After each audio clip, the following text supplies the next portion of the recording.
आज हम लोग जो है नेक्स्ट टॉपिक पढ़ेंगे और उस टॉपिक का नाम है द लिविंग स्टेट। मतलब जीवित रहने की जो स्थिति है उसकी क्या खासियत है और उसको कैसे हम लोग पहचान सकते हैं, आइडेंटिफाई कर सकते हैं या डिफाइन कर सकते हैं। मेन चीज़ ये है। तो अब जितना डिस्कशन हम लोगों ने अभी तक किया है उसके हिसाब से तुम लोगों को ये तो समझ में आ गया होगा कि लिविंग ऑर्गेनिजम्स में बहुत सारे केमिकल्स मौजूद होते हैं, है ना। ऑर्गेनिक कंपाउंड्स जो पिछले लेक्चर में हमने बताया था कि tens and thousands of chemicals जो है वो लिविंग ऑर्गेनिजम्स में प्रेजेंट होते हैं इन लिविंग ऑर्गेनिजम्स। और इन केमिकल्स को हम क्या कहते हैं? Thousands of chemicals. इनको हम दूसरे नाम से भी जानते हैं, कई नाम है भाई, इसको जो चाहो वो कहो। इसको तुम मेटाबोलाइट भी कह सकते हो, इसको चाहे तो बायोमोलिक्यूल भी कह सकते हो। तो बहुत variety of these molecules is present in our cell या कहीं हमारी बॉडी में। और दूसरी चीज ये है कि इनका जो कंसंट्रेशन होता है, इनका कंसंट्रेशन जो होता है वो स्पेसिफिक होता है, कैरेक्टरिस्टिक कंसंट्रेशन होता है। इसकी भी बात हमने लास्ट लेक्चर में की थी, यानी कि स्पेसिफिक कंसंट्रेशन में ये प्रेजेंट होते हैं। जैसे कि अगर एक सिंपल सा एग्जांपल हम लेना चाहें, जैसे कि ब्लड में ग्लूकोज का क्या कंसंट्रेशन होता है, यानी कि ब्लड ग्लूकोज कंसंट्रेशन। तो ये इसकी एक रेंज होती है, बहुत ज़्यादा बहुत हाई रेंज नहीं होती, छोटी सी रेंज होती है। 4.2 millimole per litre to 6.1 millimoles per litre. इस रेंज में ये ग्लूकोज जो है वो हमारे ब्लड में लमसम बना रहता है through out the entire day and night. अगर 24 घंटे के कोर्स में अगर आप बात करें तो सर बोर्ड नहीं है। ओके, एक सेकंड।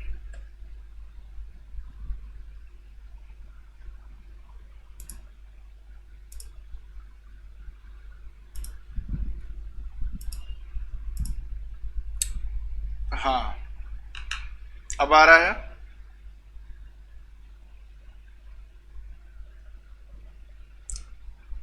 देखिए अब आ रहा है ना। जी सर। हाँ, तो अभी हम यही बता रहे थे, जैसे आज का टॉपिक जो हमको डिस्कस करना है वो है द लिविंग स्टेट। अब इसमें हम पहले भी डिस्कस कर चुके हैं कि हमारी बॉडी में बहुत सारे केमिकल्स होते हैं, tens and thousands of chemicals. और किसी भी लिविंग ऑर्गेनिज्म की अगर हम बात करें तो इन केमिकल्स को मेटाबोलाइट या बायोमोलिक्यूल्स कह सकते हैं। इनका जो कंसंट्रेशन होता है वो स्पेसिफिक होता है बॉडी के अंदर। जैसे एग्जांपल हमने लिया अभी ब्लड ग्लूकोज का जो कंसंट्रेशन होता है, यानी ग्लूकोज का ब्लड में जो कंसंट्रेशन होता है वो 4.2 मिलीमोल्स पर लीटर से 6.1 मिलीमोल्स पर लीटर तक होता है। और वहीं पे अगर हम बात करें हार्मोन्स की, तो हार्मोन्स का कंसंट्रेशन काफ़ी कम होता है, क्योंकि हमको मालूम है हार्मोन्स जो है वो काफ़ी कम कंसंट्रेशन में ही इफेक्टिव होते हैं। तो हार्मोन्स का जो कंसंट्रेशन होता है वो लगभग नैनोग्राम्स पर लीटर में होता है, नैनोग्राम्स पर लीटर। तो अब देखने वाली बात यह है कि अगर हमको नॉर्मल फिजियोलॉजी रखनी है अपने बॉडी की या किसी भी ऑर्गेनिज्म को, तो इन बायोमोलिक्यूल्स का जो कंसंट्रेशन है वो अपनी रेंज से बाहर नहीं होना चाहिए, ना बहुत कम होना चाहिए और ना बहुत ज़्यादा होना चाहिए। अगर कम होगा तो भी प्रॉब्लम है और ज़्यादा होगा तो भी प्रॉब्लम है। जैसे कि अब ग्लूकोज का ही कंसंट्रेशन जो है ज़्यादा हो जाता है तो डायबिटीज़ हो जाती है। हार्मोन्स का कंसंट्रेशन हो जाता है तो उसमें तरह तरह की बीमारियां होती है, डिपेंडिंग अपॉन कि कौन से हार्मोन का कंसंट्रेशन ज़्यादा है या कम है, दोनों कंडीशंस हैं। तो सबसे इम्पॉर्टेंट चीज़ क्या है फिर लिविंग ऑर्गेनिज्म के लिए? जो सबसे इम्पॉर्टेंट है यानी कि मोस्ट इम्पॉर्टेंट फैक्ट कह लो, फैक्ट ऑफ बायोलॉजिकल सिस्टम। हर एक लिविंग ऑर्गेनिज्म के अंदर एक सिस्टम चल रहा है जिसको हम बायोलॉजिकल सिस्टम कहते हैं। तो most important fact of biological system क्या है कि जो जितने भी लिविंग ऑर्गेनिजम्स हैं, all living organisms exist in steady state. ध्यान देना इस बात को, स्टेडी स्टेट। स्टेडी स्टेट का मतलब क्या है कि एक कॉन्टिन्यूअस स्टेट है, या हम कहें ऐसे कि एक फिक्स्ड स्टेट है, और वो स्टेट किस चीज से पहचानी जाती है या किस चीज से डिफाइन की जाती है। ये स्टेडी स्टेट डिफाइन की जाती है कि उस पर्टिकुलर लिविंग ऑर्गेनिज्म में जो बायोमोलिक्यूल्स हैं उनका कंसंट्रेशन क्या है। ठीक है, तो जो कंसंट्रेशन होना चाहिए, स्पेसिफिक रेंज ऑफ कंसंट्रेशन होना चाहिए, वही कंसंट्रेशन बना रहेगा हमेशा जब तक उसकी फिजियोलॉजी नॉर्मली वर्क कर रही है। इसी कंडीशन को, इसी स्टेट ऑफ लिविंग ऑर्गेनिज्म को हम कहते हैं स्टेडी स्टेट। तो ये स्टेडी स्टेट किस चीज से कैरेक्टराइज होती है या पहचानी जाती है? तो it is characterised by concentration of each of these biomolecules। हर एक बायोमोलिक्यूल का क्या कंसंट्रेशन है बॉडी में, इसी से स्टेडी स्टेट पहचानी जाएगी या कैरेक्टराइज होगी। तो इतनी बात समझ में आ गई। अब इस कॉन्सेप्ट को थोड़ा सा और इलाबोरेट करने के लिए और अच्छे से समझने के लिए हमको स्टेडी स्टेट के थोड़ा सा डीप में जाना पड़ेगा और ये समझना पड़ेगा कि एक्चुअली जो स्टेडी स्टेट होती है वो किस तरह की स्टेट होती है। जैसे मान लो कि कोई भी केमिकल या फिजिकल प्रोसेस है, एनी केमिकल और फिजिकल प्रोसेस, तो जैसे ही कोई प्रोसेस स्टार्ट होता है तो स्टार्ट होने के बाद वो एक अपने आप मतलब स्पॉन्टेनियसली जो है वो इक्विलिब्रियम की ओर शिफ्ट होना शुरू हो जाता है, इक्विलिब्रियम की तरफ शिफ्ट होना शुरू हो जाता है। ठीक है, एक सेकंड जरा सा ब्रेक ले रहे हैं, बस अभी आते हैं।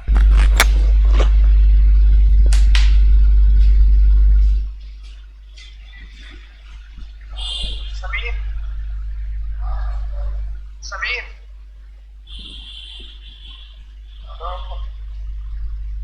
समीर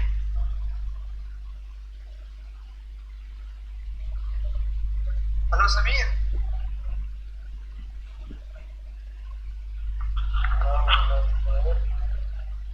खराब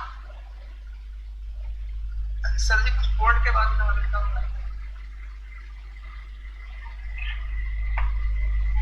कौन बोल रहा है?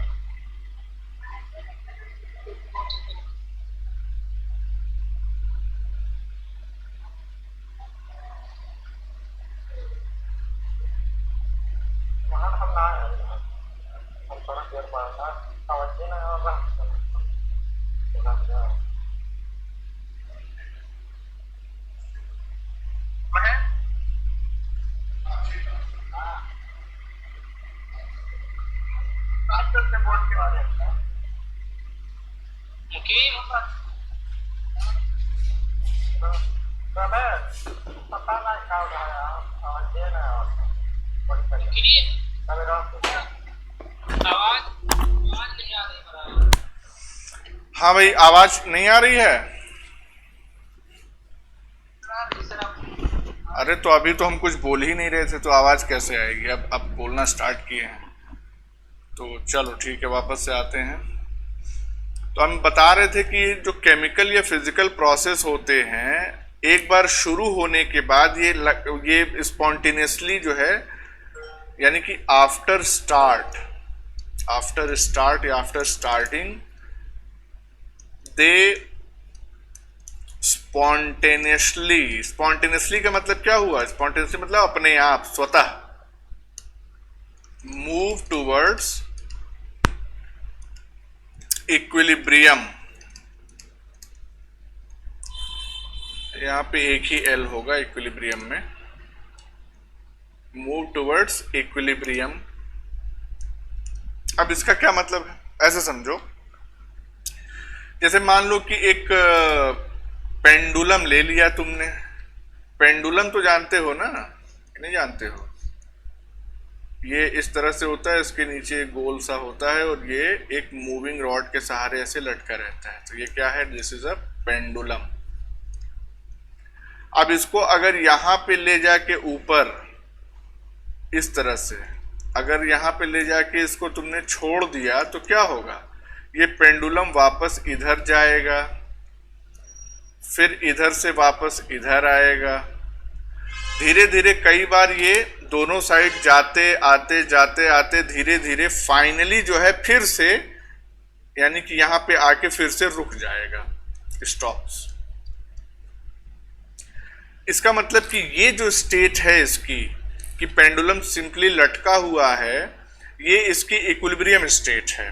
तो तुमने मान लो रिएक्शन, ये फिजिकल प्रोसेस का एग्जांपल हम दे रहे हैं, तुमने मान लो रिएक्शन स्टार्ट की कि भाई चलो ये इसको उठा के यहाँ पे ले आए और यहाँ से छोड़ दिया, तो मूव करते करते आगे पीछे होते होते अल्टीमेटली ये यहाँ पे बीच में आके और रुक जाएगा। ये इक्विलिब्रियम स्टेट है। अच्छा, अब ध्यान ये दो कि इस इक्विलिब्रियम स्टेट में क्या ये पेंडुलम कोई काम कर सकता है, कोई वर्क परफॉर्म कर सकता है? वर्क इन द सेंस कि मान लो कि इस पेंडुलम के साथ हम अगर कोई चीज बांध देते, ठीक है, तो ये उसको भी अपने साथ इधर से लेता जाता, इधर आता, इधर लेता जाता। लेकिन जब ये अपने बीच वाली यानी कि स्टॉप हो गया, फाइनली इक्विलिब्रियम स्टेट में आ गया, तो अब क्या वो उस चीज को मूव कर पाएगा एक जगह से दूसरी जगह? बताओ जल्दी। नहीं सर। हाँ, तो इसका मतलब मूव नहीं कर पाएगा, और मूव नहीं कर पाएगा तो इसका मतलब कि ये कोई वर्क परफॉर्म नहीं कर पाएगा। इसका मतलब ये हो गया कि कोई भी सिस्टम अगर अपने इक्विलिब्रियम स्टेट में आ गया तो वो काम या वर्क परफॉर्म नहीं कर पाएगा। यही चीज जो है वो केमिकल प्रोसेसेस के साथ भी लागू होती है। जैसे मान लो कि केमिकल प्रोसेस का भी एक एग्जांपल हम तुमको यहाँ पे दे रहे हैं कि एक रिएक्टेंट है A जो कि कन्वर्ट हो रहा है प्रोडक्ट B में। तो A क्या है? एक रिएक्टेंट है, और B क्या है? प्रोडक्ट है। अब रिएक्शन स्टार्ट हुई। रिएक्शन जब स्टार्ट हुई तो खूब सारा रिएक्टेंट था, और ये धीरे धीरे टाइम के साथ B में कन्वर्ट होता चला गया। एक समय ऐसा आएगा कि ये सारा का सारा A जो है वो डिप्लीट हो जाएगा, खत्म हो जाएगा, और सिस्टम में सिर्फ और सिर्फ B ही बचेगा। B का कंसंट्रेशन लगातार बढ़ता जाएगा, तो सिस्टम में सिर्फ B बचेगा। अगर इस B को इस्तेमाल न किया जाए तो क्या फिर ये रिएक्शन कंटिन्यू रहेगी, या ये रिएक्शन एक तरीके के इक्विलिब्रियम में आ जाएगी कि अब कोई कन्वर्जन A से B में नहीं हो रहा है? या जो इक्विलिब्रियम वाली रिएक्शंस होती हैं उसको हम इस तरह से भी डिनोट करते हैं कि A is being converted into B and B is again converted into A। समझ रहे हो ना? यही तो इक्विलिब्रियम का साइन होता है। तो क्या इस कंडीशन में, यानी कि एट इक्विलिब्रियम, फिर से हमने 2 L लिख दिया, एक ही L रहेगा यहाँ पे। तो एट इक्विलिब्रियम क्या इस B का कंसंट्रेशन और बढ़ेगा? बताओ। नहीं सर। हाँ, क्योंकि ये अपने मैक्सिमम कंसंट्रेशन पे पहुंच चुका है। यहीं पे अगर एक और रिएक्शन होती जो B को C में कन्वर्ट करती, तो क्या होता कि A से B बन रहा है, अब B एक्युमुलेट नहीं हो पा रहा है क्योंकि वो B से C में कन्वर्ट हो रहा है।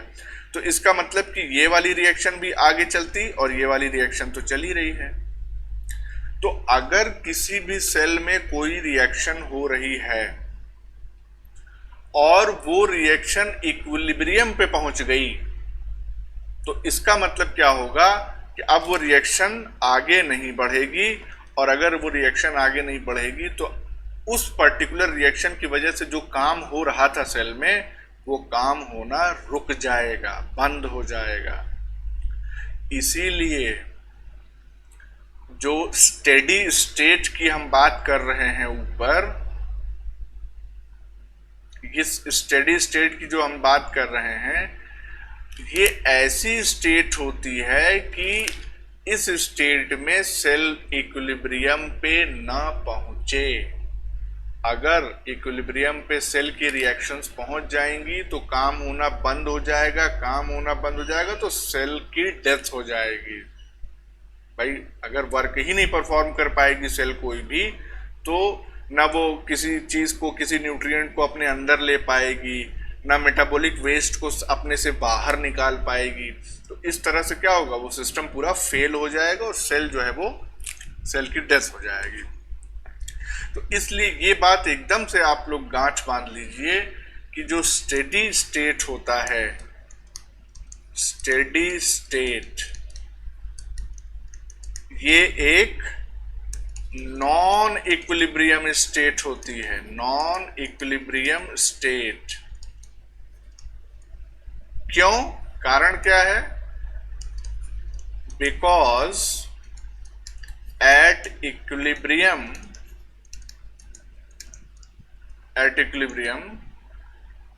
द सिस्टम, कोई भी सिस्टम वो हो सकता है, वो फिजिकल सिस्टम हो सकता है, बायोलॉजिकल सिस्टम हो सकता है, या केमिकल सिस्टम हो सकता है।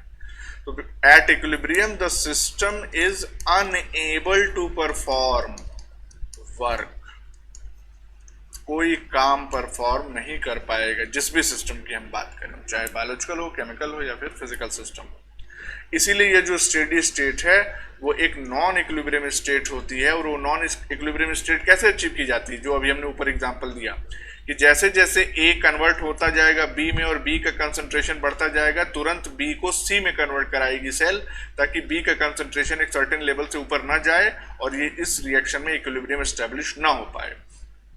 और इसी को कहते हैं, यही जो लगातार, ये जो डायनेमिक प्रोसेस, लगातार चेंजेस चल रहे हैं, यही स्टेडी स्टेट कहलाता है। तो ये कॉन्सेप्ट क्लियर हो गया। अब देखो, इस स्टेडी स्टेट को या नॉन इक्विलिब्रियम स्टेट को मेंटेन करने के लिए लिविंग ऑर्गेनिजम्स को या लिविंग ऑर्गेनिज्म की सेल्स को लगातार वर्क करना पड़ेगा। वर्क का मतलब क्या हो गया? अगर ये बी एक्यूमुलेट ज्यादा हो गया तो गड़बड़ हो जाएगा, तो इस बी को भी फिर सी में कन्वर्ट करना है, फिर सी अगर एक्यूमुलेट हो रहा है तो उसको भी कन्वर्ट करना पड़ेगा किसी और में, डी में। उसके लिए क्या होगा? लगातार वर्क करना पड़ेगा। तो ये पॉइंट भी नोट करना बेहद जरूरी है कि एक लाइन की सिंपल और इंपॉर्टेंट बात है ये कि लिविंग स्टेट, जो स्टेडी स्टेट की हम बात कर रहे हैं, is a non equilibrium state या non equilibrium steady state, non-equilibrium steady state which is able to perform work। यही लिविंग स्टेट की डेफिनेशन है।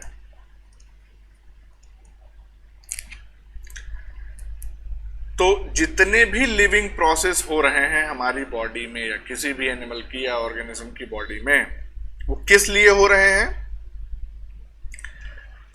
वो इसलिए हो रहे हैं कि हमारा सिस्टम इक्विलिब्रियम पे ना पहुंचे। तो जो भी लिविंग प्रोसेस होते हैं, लिविंग प्रोसेस, ये किस लिए होते हैं? कांस्टेंट एफर्ट लगाते हैं, constant effort to prevent the system into falling into equilibrium। अगर इक्विलिब्रियम पहुंच गया तब तो मामला गड़बड़ है।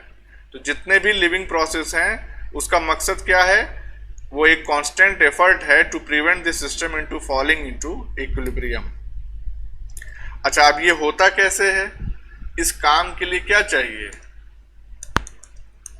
एनर्जी। तो इट रिक्वायर्स एनर्जी इनपुट। बिना एनर्जी इनपुट के तो आप जो है इक्विलिब्रियम से हटा नहीं सकते, तो एनर्जी चाहिए ही चाहिए।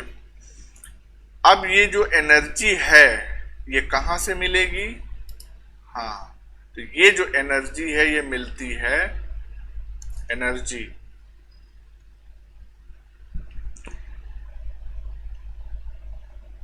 Produced by metabolism. जो भी मेटाबॉलिक रिएक्शंस हो रही हैं उससे एनर्जी सेल जो है उसकी एनर्जी करेंसी हम जान रहे हैं कि एटीपी है, तो एटीपी के फॉर्म में ही ये एनर्जी प्रोड्यूस होगी थ्रू मेटाबॉलिज्म। इसलिए हम ये कह सकते हैं कि अगर मेटाबॉलिज्म नहीं होगी तो लिविंग स्टेट नहीं होगा। इसीलिए हम ये भी कह सकते हैं कि मेटाबॉलिज्म, यानी कि अगर हम अलग से इस लाइन को लिख दें कि मेटाबॉलिज्म एंड लिविंग स्टेट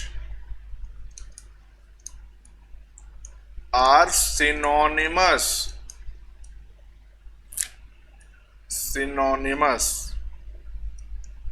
मतलब क्या हुआ इसका कि चाहे मेटाबॉलिज्म कहो चाहे लिविंग स्टेट कहो, मतलब वही है। Living state without metabolism possible नहीं है। ये भी पॉइंट हम लिख दे रहे हैं कि विदाउट मेटाबॉलिज्म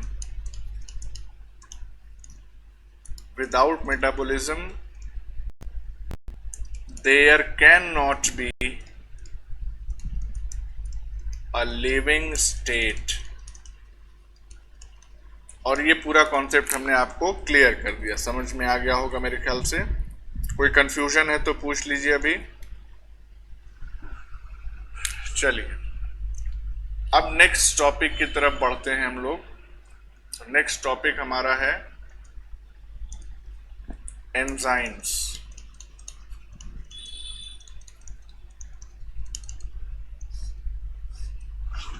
एंजाइम्स हम लोग आज स्टार्ट करने जा रहे हैं। एंजाइम नाम सुनते ही आपको क्या समझ में आता है कि ये एंजाइम जो है वो किस चीज के बने होंगे, तो मोस्टली जो है वो एंजाइम्स प्रोटीन्स के बने होते हैं, प्रोटीनेशियस नेचर के होते हैं। इनफैक्ट ये समझ लीजिए कि लगभग जितने एंजाइम्स आप जानते हैं, ऑलमोस्ट ऑल एंजाइम्स, वो क्या है, प्रोटीन है। तो हम ऑलमोस्ट क्यों लगा रहे हैं यहाँ पे, इसका मतलब जाहिर सी बात है कुछ ऐसे एंजाइम्स होंगे जो प्रोटीन नहीं होंगे, नहीं तो ऑल एंजाइम्स आर प्रोटीन लिख देते, सिंपली ऑलमोस्ट ना लगाते। तो ये भी पॉइंट जान लीजिए कि कुछ न्यूक्लिक एसिड्स ऐसे हैं जो एंजाइम की तरह बिहेव करते हैं, यानी वो प्रोटीन नहीं है, वो न्यूक्लिक एसिड्स हैं, फिर भी एंजाइम्स की तरह बिहेव करते हैं। तो कौन से ऐसे न्यूक्लिक एसिड्स, सम न्यूक्लिक एसिड्स, आरएनए की ही हम बात कर रहे हैं बेसिकली, बिहेव लाइक एंजाइम्स, और उनको स्पेसिफिक नेम या एक स्पेसिफिक टर्म दिया गया है राइबोजाइम। यानी आरएनए जब एंजाइम की तरह एक्ट करता है तो उसको हम राइबोजाइम कहते हैं, एंजाइम नहीं कहते हैं। ठीक है, अब हम राइबोजाइम की बात नहीं करेंगे, अब हम प्रोटीनेशियस एंजाइम्स की ही मेनली बात करेंगे। राइबोजाइम का जिक्र आएगा जब जेनेटिक्स वाला चैप्टर हम लोग देखेंगे, तो वहां पे थोड़ा सा इसको डिस्कस करेंगे हम लोग, लेकिन अभी फिलहाल हम लोग प्रोटीनेशियस एंजाइम्स की ही बात करेंगे। तो आपको मालूम है जैसे बाकी सारे प्रोटीन्स का प्राइमरी, सेकेंडरी और टर्शरी स्ट्रक्चर होता है, कुछ का क्वाटरनरी भी होता है जिनमें एक से ज़्यादा सब यूनिट्स होती हैं, पॉलीपेप्टाइड चेन्स होती हैं। उसी तरह से एंजाइम्स का भी ये तीनों स्ट्रक्चर होता है। तो एंजाइम्स लाइक प्रोटीन्स, मतलब प्रोटीन की ही तरह, have primary, secondary and tertiary structures. तो तीनों स्ट्रक्चर्स जो है वो एंजाइम्स में भी पाए जाते हैं। अब ये स्ट्रक्चर्स डेवलप कैसे होते हैं, प्राइमरी से सेकेंडरी कैसे बनता है, सेकेंडरी से टर्शरी कैसे बनता है, ये हम डिस्कस कर चुके हैं। आपको मालूम होगा कि प्राइमरी का मतलब ये हो गया एमिनो एसिड की चेन होती थी इस तरह की। सेकेंडरी में ये चेन जो है वो कॉइल हो जाती थी ऐसे, ये राइट हैंडेड हेलिक्स में, या फिर बीटा प्लीटेड शीट्स में ऐसे। और फिर टर्शरी स्ट्रक्चर कैसे बनता था, सेकेंडरी स्ट्रक्चर की फर्दर कॉइलिंग जब हो जाती थी तो टर्शरी स्ट्रक्चर बनता था। तो इस तरह से मान लीजिए कि ये इस तरह कॉइल ऐसे बन रहा है, इस तरह से ये बीटा शीट तैयार हो रही है, फिर इस तरह से कॉइल बन जा रहा है, इसको ये लेफ्ट हैंडेड हो जाएगा, इसको हमको राइट हैंडेड ही रखना है ताकि कंफ्यूजन ना हो। वो तो अपोजिट साइड से देखेंगे तो राइट वाला भी लेफ्ट हैंडेड ही लगेगा, लेकिन फिर भी कंफ्यूजन क्यों क्रिएट करना। फिर इस तरह से ये स्ट्रक्चर बन गया, फिर पता चला कि इधर एक और इस तरह से बीटा प्लीटेड शीट हो गई, और ये इस तरह से जाके यहाँ पे मिल गया। इस तरह का कोई टर्शरी स्ट्रक्चर तैयार हुआ। ये 3 डिग्री स्ट्रक्चर है एंजाइम का। अब ये सब जो चेन्स हैं सेकेंडरी स्ट्रक्चर की, वो चाहे अल्फा हेलिक्स हो चाहे बीटा प्लीट्स हो, ये जब एक दूसरे से इंटरेक्ट करती हैं, एक दूसरे के ऊपर नीचे इस तरह से कॉइल होती हैं, तो कुछ क्रिवाइसेस या पॉकेट्स डेवलप होते हैं। पॉकेट मतलब समझ रहे हो ना। अब ये जो इलाका है, ये क्या है, ये पॉकेट जैसा स्ट्रक्चर कुछ बन रहा है, पॉकेट कहो या इसको क्रिवाइस कहो। तो ये सिर्फ एक नहीं बनता है, थोड़े मतलब उनकी संख्या ज्यादा होती है, 2, 4, 5 ऐसे बन सकते हैं। अब इन्हीं क्रिवाइसेस या पॉकेट्स में से कोई एक जो है वो एक्टिव साइट की तरह काम करता है। यानी यहां पे हम ये लिख सकते हैं, वन ऑफ दीज पॉकेट्स और क्रिवाइसेस एक्ट्स एज एक्टिव साइट। अब ये एक्टिव साइट क्या चीज है, ध्यान रखना, कोई भी एंजाइम अगर है तो उसके लिए एक एक्टिव साइट का होना या उस एंजाइम में एक एक्टिव साइट का होना बेहद जरूरी है उस एंजाइम की फंक्शनिंग के लिए या उस एंजाइम को फंक्शनल होने के लिए। अब ये एक्टिव साइट बन कैसे रहे थे, यही फोल्डिंग से तैयार हो रहे हैं ये एक्टिव साइट। तो एक्टिव साइट बेसिकली है क्या, कौन सी जगह है? एक्टिव साइट जो होता है वो ऐसा पॉकेट होता है जिसमें सबस्ट्रेट फिट हो जाता है, यानी कि substrate fits into it. Substrate जान रहे हो ना, सबस्ट्रेट यानी कि जिसके ऊपर एंजाइम एक्ट करता है उसको हम सबस्ट्रेट कहते हैं। तो इसका मतलब ये हो गया कि जो एंजाइम्स होते हैं, यहाँ पे हम लिख देंगे एंजाइम का ही टर्शरी स्ट्रक्चर है, जो एंजाइम्स होते हैं वो किसी भी रिएक्शन को कैसे कैटेलाइज करते हैं, थ्रू देयर एक्टिव साइट्स, यानी कि catalyse reactions through their active site. भाई जब तक एक्टिव साइट नहीं होगा तब तक सबस्ट्रेट उस एंजाइम से बाइंड नहीं करेगा, और जब बाइंड नहीं करेगा तो कैटालिसिस होगी ही नहीं। तो एक्टिव साइट का होना बेहद जरूरी है, बहुत इंपॉर्टेंट चीज होती है। ये हम बात कर रहे हैं किसकी, एंजाइम्स की, जिसको हम किस और किस नाम से जानते हैं, एंजाइम्स को हम एक और नाम से जानते हैं, आपको मालूम भी होगा, शायद ना मालूम हो तो जान लीजिए। They are called as biocatalysts. Biological system में पाए जाने वाले कैटलिस्ट को हम कहते हैं एंजाइम्स। लेकिन हमको ये भी मालूम है कि बहुत सारी केमिकल रिएक्शंस होती हैं जो बायोलॉजिकल सिस्टम में नहीं होती, पर वो भी कैटलाइज होती हैं। तो उसमें कौन से कैटलिस्ट यूज होते हैं? उसमें जो कैटलिस्ट यूज होते हैं उनको कहते हैं इनऑर्गेनिक कैटलिस्ट। समझ रहे हैं?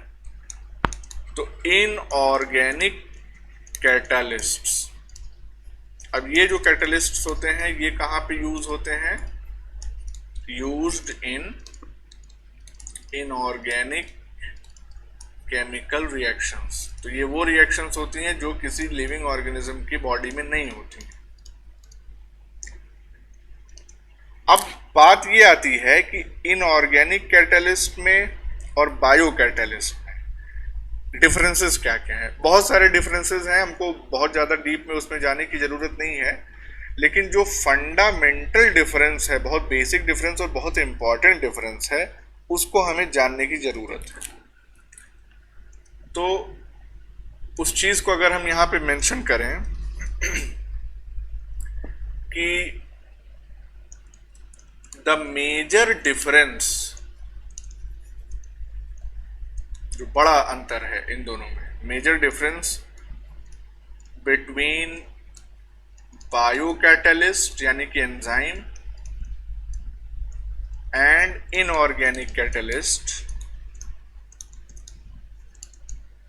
ये क्या है? ये है कि जो इनऑर्गेनिक कैटलिस्ट है they work efficiently at high temperature and pressure. मतलब कि अगर टेम्परेचर और प्रेशर बहुत ज़्यादा भी है तब भी ये बहुत एफिशिएंसी के साथ अपना काम कर सकते हैं। कौन से? Inorganic catalyst. हाई टेम्परेचर का मतलब कि अबव 40 डिग्री आप मान लीजिए, अबव 40 डिग्री सेल्सियस। जबकि एंजाइम्स जो होते हैं या बायोकैटलिस्ट होते हैं they get degraded at high temperature. वही 40 डिग्री से ऊपर होता है तो धीरे धीरे ये बायोकैटलिस्ट डिग्रेड होना स्टार्ट हो जाते हैं। तो ये मेजर डिफरेंस है। लेकिन कुछ एंजाइम्स ऐसे होते हैं जो हाई टेम्परेचर पे भी एफिशिएंटली वर्क करते हैं, यानी कि some enzymes can work efficiently even at high temperatures. और उसका भी तो कोई सीमा होगा ना कि कितना हाई टेम्परेचर। तो 80 से 90 डिग्री सेल्सियस तक ये एफिशिएंटली वर्क कर सकते हैं। और ये पाए कहाँ पे जाते हैं? ये पाए जाते हैं ऐसे ऑर्गेनिजम्स में जो हॉट वेंट्स या हॉट सल्फर स्प्रिंग्स, यानी कि ऑर्गेनिजम्स फाउंड इन हॉट या थर्मल सल्फर स्प्रिंग्स।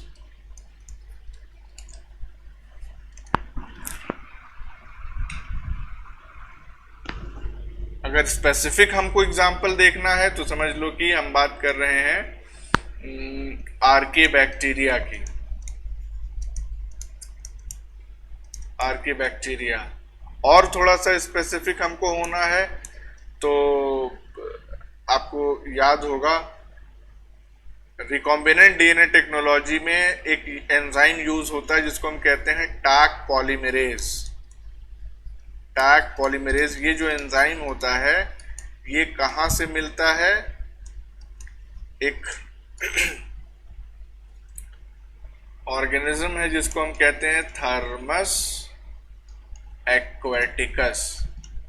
ये हॉट सल्फर स्प्रिंग्स में ही पाया जाता है। तो अब ये टैक पॉलीमरेज इसी से ऑब्टेन होता है और ये पीसीआर में बहुत वाइडली यूज होता है। और ये पीसीआर का जो टेम्परेचर होता है अप टू 94 डिग्री सेल्सियस तब तक ये अपने आप को फंक्शनल बनाए रख सकता है। तो इसका मतलब ये हो गया कि ये जो थर्मल स्टेबिलिटी है ये थर्मोफिलिक ऑर्गेनिजम्स में ही पाई जाती है और ये बहुत ही इंपॉर्टेंट क्वालिटी है इन एंजाइम्स का जो हाई टेम्परेचर पे भी एफिशिएंटली वर्क कर सकते हैं। इतने पॉइंट्स जो है वो एंजाइम्स के बारे में क्लियर हैं। अभी हम एंजाइम्स की फंक्शनिंग और मैकेनिज्म ऑफ एक्शन की भी बात करेंगे। उससे पहले यानी कि कैसे एंजाइम्स जो है वो अपना फंक्शन परफॉर्म करते हैं, ये जानने से पहले हम लोग केमिकल रिएक्शंस के बारे में कुछ बेसिक बातें पहले जानें, ताकि उस मैकेनिज्म को समझना हमारे लिए आसान हो जाए। तो नेक्स्ट हम लोगों का जो टॉपिक होगा वो होगा केमिकल रिएक्शंस।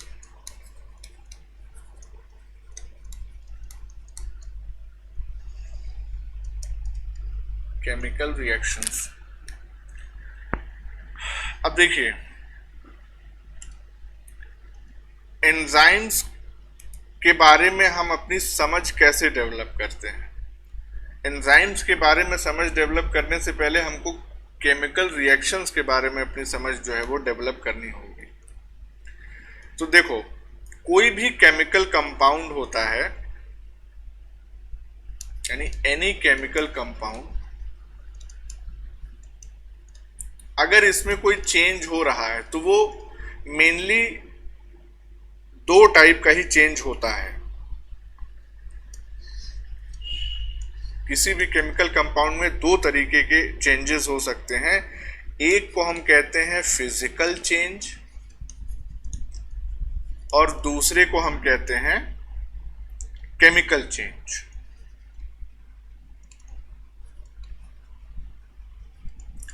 अब इन दोनों में डिफरेंस क्या है वो अभी आपको क्लियर हो जाएगा, एक एक करके हम देख लेते हैं। फिजिकल चेंज की अगर हम बात करें तो फिजिकल चेंज जो होता है इसमें चेंज ऑफ शेप हो जाता है। किसी भी केमिकल कंपाउंड का या किसी भी कंपाउंड का इन जनरल कहो, चेंज ऑफ शेप, लेकिन कंडीशन क्या है?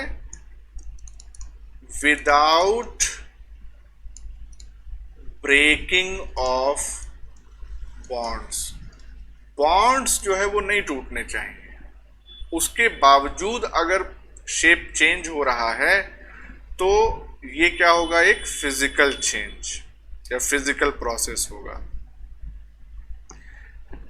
दूसरा क्या है?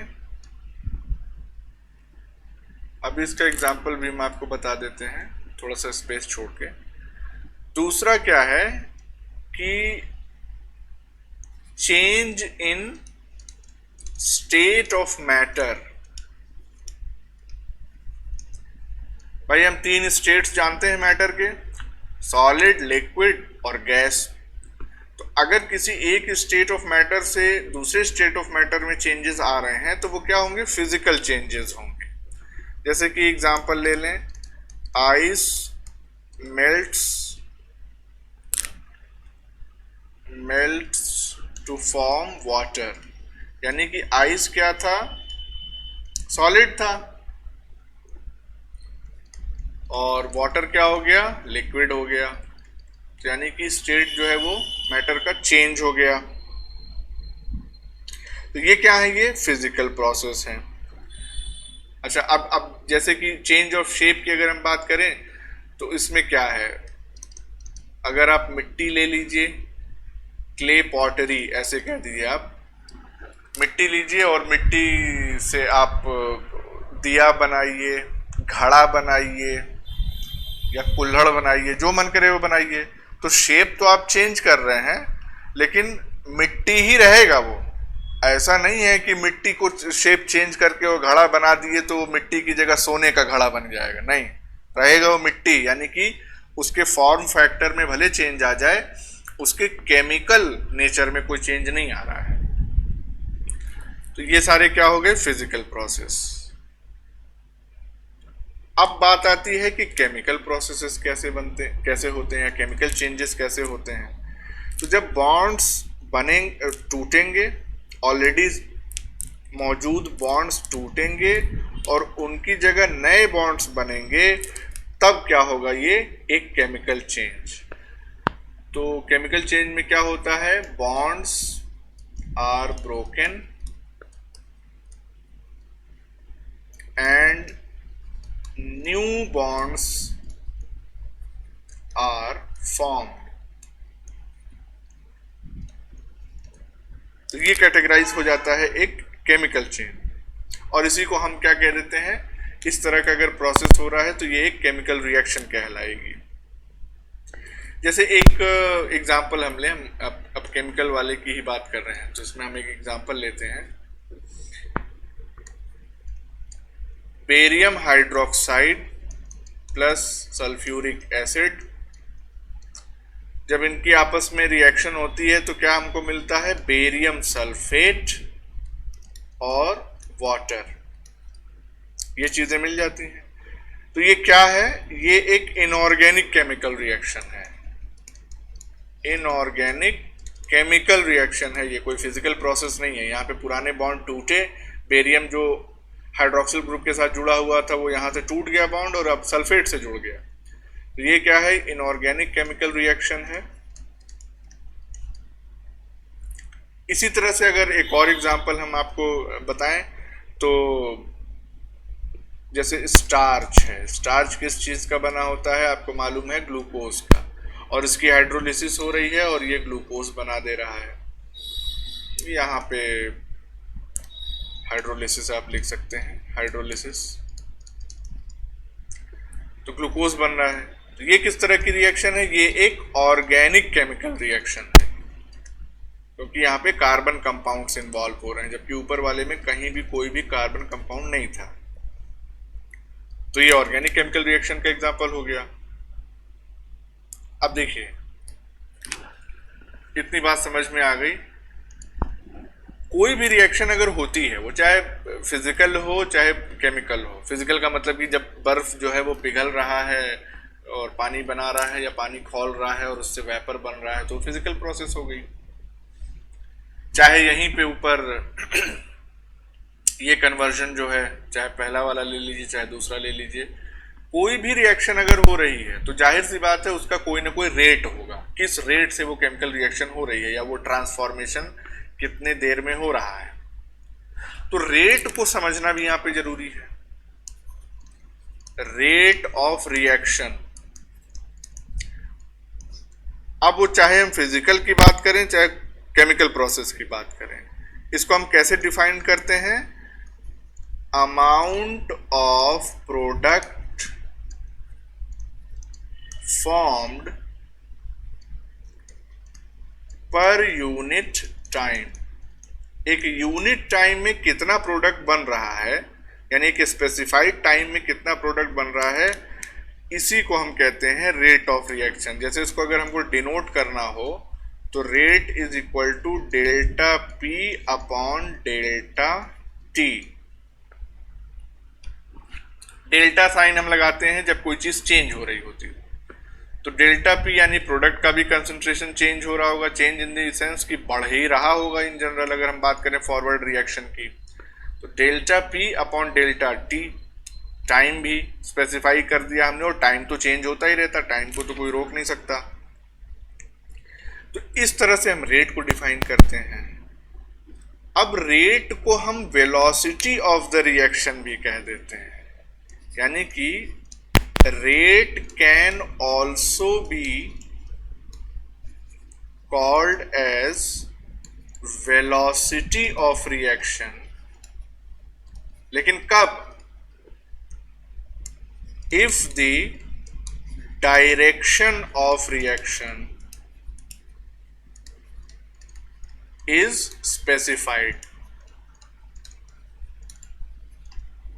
मतलब हम ये बताएं कि रिएक्शन किस डायरेक्शन में हो रही है, तभी हम रेट को वेलोसिटी कह सकते हैं। जैसे मान लो कि कोई रिएक्शन ए से बी में कन्वर्जन हो रहा है, ये रिएक्शन है, तो ये वाली ऊपर यानी conversion of A into B, ये क्या हो जाएगी, ये एक फॉरवर्ड रिएक्शन हो जाएगी। लेकिन अगर वहीं पे बी से ए वापस बन रहा हो तो ये क्या हो जाएगी, रिवर्स रिएक्शन हो जाएगी। तो जब हम डिफाइन कर दें, ये बता दें, स्पेसिफाई कर दें कि भैया हम फॉरवर्ड रिएक्शन की बात कर रहे हैं, तो उस कंडीशन में रेट को हम वेलोसिटी कह सकते हैं, चाहे हम फॉरवर्ड रिएक्शन बोल दें चाहे रिवर्स रिएक्शन बोल दें। तो हमको डायरेक्शन स्पेसिफाई करना होगा। वैसे भी अगर आप फिजिक्स में भी जाते हैं, देखते हैं कि एक होता है स्पीड और एक होता है वेलोसिटी। तो स्पीड में डायरेक्शन स्पेसिफाई नहीं होता, वो एक स्केलर क्वांटिटी होती है, और वेलोसिटी में डायरेक्शन स्पेसिफाइड होता है, तो ये वेक्टर क्वांटिटी हो जाती है। तो लमसम वही कॉन्सेप्ट यहाँ पे भी है। अब देखिए, अभी रेट की ही बात कर रहे हैं। किसी भी फिजिकल या केमिकल प्रोसेस के रेट की अगर हम बात करें, तो rate is influenced by temperature. सबसे इंपॉर्टेंट, और भी फैक्टर्स हैं लेकिन टेम्परेचर सबसे इंपॉर्टेंट है, इसलिए इसको मेंशन कर रहे हैं यहां पे। देखो, अगर टेम्परेचर आप बढ़ाते हैं तो केमिकल रिएक्शन फास्ट हो जाती है। या फिजिकल प्रोसेस का एग्जांपल अगर हम ले लें, टेम्परेचर बढ़ा दो तो भाई बर्फ जल्दी पिघल जाएगी ना पानी बनाने के लिए, और अगर टेम्परेचर कम कर दो तो बर्फ जो है बड़ा धीरे धीरे पिघलेगी। उसी तरह से कोई केमिकल रिएक्शन अगर कहीं हो रही होगी तो वो भी बहुत स्लोली होगी। तो इसका मतलब टेम्परेचर का बहुत ही डायरेक्ट इफेक्ट पड़ता है किसी भी केमिकल या फिजिकल रिएक्शन पे। तो एक जनरल रूल है ना, जनरल रूल वो क्या है भाई? टेम्परेचर, अभी हमने कहा टेम्परेचर बढ़ाओगे रिएक्शन रेट की बढ़ जाए, रेट ऑफ रिएक्शन बढ़ जाएगी, टेम्परेचर कम करोगे रेट घट जाएगा। तो जनरल रूल क्या है? जनरल रूल ऑफ थंब, मतलब ऐसे अंगूठे पे दिखाते हैं ना कि ये वाला रूल, तो वो जनरल रूल ऑफ थंब कहते हैं उसको, इज दैट रेट डबल्स और डिक्रीजेस बाय हाफ। या तो रेट दोगुना हो जाएगा या आधा हो जाएगा for every 10 degree change in either direction. यानी कि टेम्परेचर अगर 10 डिग्री बढ़ा दोगे तो रेट डबल हो जाएगा, और अगर टेम्परेचर 10 डिग्री घटा दोगे तो रेट जो है वो आधा हो जाएगा। ये याद रखिएगा, इसको टेम्परेचर कोएफिशिएंट भी कहते हैं। तो ये तो टेम्परेचर का इफेक्ट हो गया। दूसरी बात जो रेट को अफेक्ट करती है वो क्या होती है कि जो कैटेलाइज्ड रिएक्शंस होती हैं, कैटेलाइज्ड रिएक्शंस वो बहुत ही तेजी से प्रोसीड करते हैं, proceed at very high rates than uncatalyzed reactions, uncatalyzed reactions। जैसे कि एक एग्जांपल हम ले लेते हैं, कार्बन डाइऑक्साइड है और पानी है। ये जब आपस में जुड़ते हैं तो ये बनाते हैं कार्बोनिक एसिड। ये क्या है? Carbonic acid. और ये ऐसी रिएक्शन है जो दोनों डायरेक्शंस में होती है। तो ये इधर भी चलती है, और ये मतलब बैकवर्ड रिएक्शन जो होती है, बैकवर्ड रिएक्शन का रेट जो है वो रिलेटिवली कम होता है as compare to forward reaction. इसीलिए यहाँ पे लंबा एरो हमने बनाया, क्योंकि ये फॉरवर्ड रिएक्शन ज़्यादा तेजी से चलती है और बैकवर्ड रिएक्शन में छोटा एरो, क्योंकि बैकवर्ड में ये थोड़ा सा कम रेट से चलती है। अगर अच्छा, ये ऐसी रिएक्शन है जो कि सेल में लगातार चलती रहती है, तभी हमारे सेल का जो है बफर या ब्लड बफर भी मेंटेन रहता है। ये हम कहें सेल के अंदर भी और एक्स्ट्रा सेलुलर फ्लूइड यानी ब्लड में भी एक कांस्टेंट रेंज ऑफ पीएच जो है वो मेंटेन रहता है। ये जब रेस्पिरेटरी सिस्टम हम पढ़ाएंगे तो उसमें ये बातें आएंगी डिटेल में। अगर ये रिएक्शन अपने से हो रही है यानी कि uncatalyzed, when this reaction is uncatalysed. Uncatalysed का मतलब कि वहां पे कोई एंजाइम नहीं है। तो क्या होता है, यानी ऐसे लिख दो, एब्सेंस ऑफ एंजाइम। तो उस कंडीशन में क्या होता है, only 200 molecules of H2CO3 are formed in 1 hour। 1 घंटे में सिर्फ 200 मॉलिक्यूल H2CO3 के बनते हैं जब कोई एंजाइम नहीं होता इस रिएक्शन में। लेकिन जैसे ही एंजाइम ऐड कर दिया जाता है, और एंजाइम यहां पे कौन सा है, लिख दे रहे हैं यहीं पे नाम, कार्बोनिक एनहाइड्रेज। ये fastest enzyme of the body है, इस बात को ध्यान रखिएगा ह्यूमन बॉडी की बात करें तो। यानी कि व्हेन एंजाइम इज प्रेजेंट, जब एंजाइम हमने डाल दिया या सेल में मौजूद है, तब क्या होता है कि अब पता नहीं कितने जीरो हैं, काउंट कर लेना, ठीक है। 5 सैकड़ा हजार 10,000 लाख, 6 लाख मॉलिक्यूल्स पर second of H2CO3 are formed। अब सोच लो भाई, जब एंजाइम नहीं था तो सिर्फ 200 मॉलिक्यूल बन रहे थे H2CO3 के 1 घंटे में, और जैसे ही एंजाइम आया 6 लाख मॉलिक्यूल बन रहे हैं हर सेकेंड। घंटे की बात नहीं हो रही है ना, मिनट की बात हो रही है, हर सेकेंड। किस तरह से ड्रामेटिक इंक्रीज हुआ है रेट ऑफ रिएक्शन में एंजाइम डालते ही। मतलब आप समझिए कि rate increased by 10 million times. 10 million times, 10 million मतलब जानते हो कितना होता है, 1 मिलियन होता है 10 लाख, तो 10 मिलियन कितना हो गया, 1 करोड़। 1 करोड़ टाइम्स, 1 करोड़ गुना बढ़ा दिया इसने रेट ऑफ रिएक्शन को। ये खूबी है एंजाइम्स की, ठीक है। अब देखो, ये तो हमने एक इंडिविजुअल रिएक्शन की बात करते हैं, लेकिन हमको मालूम है, हम पहले एक और कॉन्सेप्ट देख चुके हैं कि बॉडी के अंदर जितनी भी रिएक्शंस होती हैं वो इंडिविजुअली नहीं अकर करती हैं, वो हमेशा एक सीरीज में चलती हैं, ताकि पहले रिएक्शन का जो प्रोडक्ट है वो अगली रिएक्शन के लिए रिएक्टेंट का काम करे। तो यानी कि बॉडी में जितनी भी रिएक्शंस हो रही हैं, they are a series of linked reactions, जिनको हम क्या कहते हैं, मेटाबॉलिक पाथवे। तो मेटाबॉलिक पाथवे में क्या होता है, मेटाबॉलिक पाथवे, इसमें बेसिकली होता ये है कि ये एक मल्टी स्टेप रिएक्शन होती है, a multi step reaction.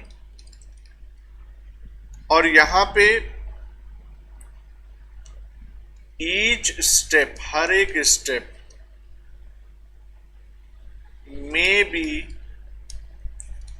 catalyzed by either the same enzyme complex, enzyme complex की बात कर रहे हैं, सेम एंजाइम की नहीं, एक कॉम्प्लेक्स 2 या अधिक एंजाइम से मिलकर बनता है। तो each step may be catalysed bye either the same enzyme complex और डिफरेंट एंजाइम्स। डिफरेंट एंजाइम्स, इसका मतलब क्या हो गया कि हर एक स्टेप के लिए या तो अलग अलग एंजाइम्स हो सकते हैं, या कोई एक एंजाइम कॉम्प्लेक्स तैयार हुआ जिस कॉम्प्लेक्स में ऑलरेडी कई एंजाइम्स हैं, वही पूरा का पूरा सारे स्टेप्स को कैटेलाइज कर देगा। जैसे एग्जांपल ले लें, मेटाबॉलिक पाथवे का भी एग्जांपल बता दे रहे हैं तुमको। ग्लूकोज जो होता है वो कन्वर्ट होता है और फॉर्म करता है 2 मॉलिक्यूल ऑफ पायरुविक एसिड। कहाँ पे? ग्लाइकोलिसिस में। और ये क्या है? ये 10 स्टेप की रिएक्शन है, 10 स्टेप रिएक्शन। यानी कि इस कन्वर्जन के दौरान 10 अलग अलग रिएक्शंस होती हैं, तब जाके 2 मॉलिक्यूल पायरुविक एसिड के हमको मिलते हैं, है ना। तो ऐसे लिखना चाहो कि C6H12O6 प्लस इसमें ऑक्सीजन जुड़ा, उसके बाद 2 मॉलिक्यूल जो है वो पायरुविक एसिड के हमको मिल गए और 2 मॉलिक्यूल वाटर का मिल गया। तो ये रिएक्शन एक 10 स्टेप रिएक्शन है। अब 10 अलग अलग एंजाइम्स इसमें इस्तेमाल होते हैं, तब ये रिएक्शन पूरी तरह से कंप्लीट होती है। अब ध्यान दीजिए, इसमें डिपेंड करता है कि किस तरह का एनवायरनमेंट है या किस तरह की सेल है या किस तरह का ऑर्गेनिज्म है। उस चीज पे डिपेंड करता है कि ये जो एंड प्रोडक्ट है ये क्या बनेगा। यानी कि अगर हम एक पॉइंट यहाँ पे मेंशन करना चाहें कि the end product is defined by, defined से अच्छा है डिसाइडेड कह दीजिए, decided by the type of organism in which the reaction is taking place। यानी कौन सा एंड प्रोडक्ट बनेगा ये डिपेंड करता है कि किस तरह के एंजाइम में वो रिएक्शन हो, किस तरह के ऑर्गेनिज्म में वो रिएक्शन हो रही है, क्योंकि उसी तरह से उसको एनवायरनमेंट मिलेगा। अब ये जो ऊपर वाली रिएक्शन है इसी का अगर हम एग्जांपल ले लें, for example in our skeletal muscles, जो हमारी वॉलंटरी मसल्स होती हैं, हमारी इच्छा के हिसाब से काम करती हैं, अंडर एनएरोबिक कंडीशंस, यानी कि जब सफिशिएंट ऑक्सीजन ना मिल रहा हो तब भी हम उनसे काम ले रहे हो, तो अंडर एनएरोबिक कंडीशंस क्या होता है? Lactic acid is formed, lactic acid is formed. देख रहे हैं, कंडीशन चेंज हुई। तो यहां पे हम एक पॉइंट अगर छोटा सा इंक्लूड कर लें कि the end product is decided by the type of organism oblique condition, condition in which the reaction is taking place. तो सेम ऑर्गेनिज्म है, लेकिन अभी देखिए कंडीशन फिर से चेंज अगर हम करें कि अंडर नॉर्मल एरोबिक कंडीशन, यानी कि जब सफिशिएंट ऑक्सीजन है हमारे लंग्स में और हमको मिल रही है, तो under aerobic conditions pyruvic acid is formed. एक ही ऑर्गेनिज्म में कंडीशन बदल दी, एंड प्रोडक्ट बदल गया। अब ऑर्गेनिज्म बदल देते हैं। यीस्ट की अगर हम बात करें, ये क्या है? फंगस है।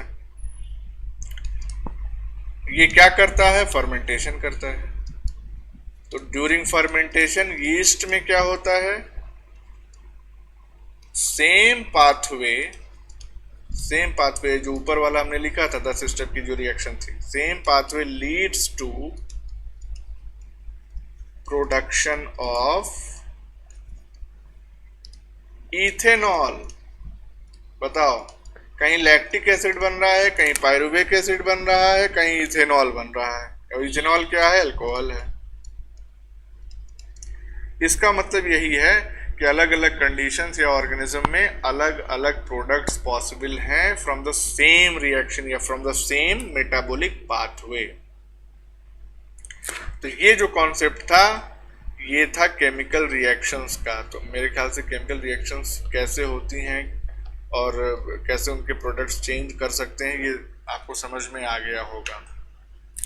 अब अगला टॉपिक जो है वो हम नेक्स्ट पढ़ेंगे।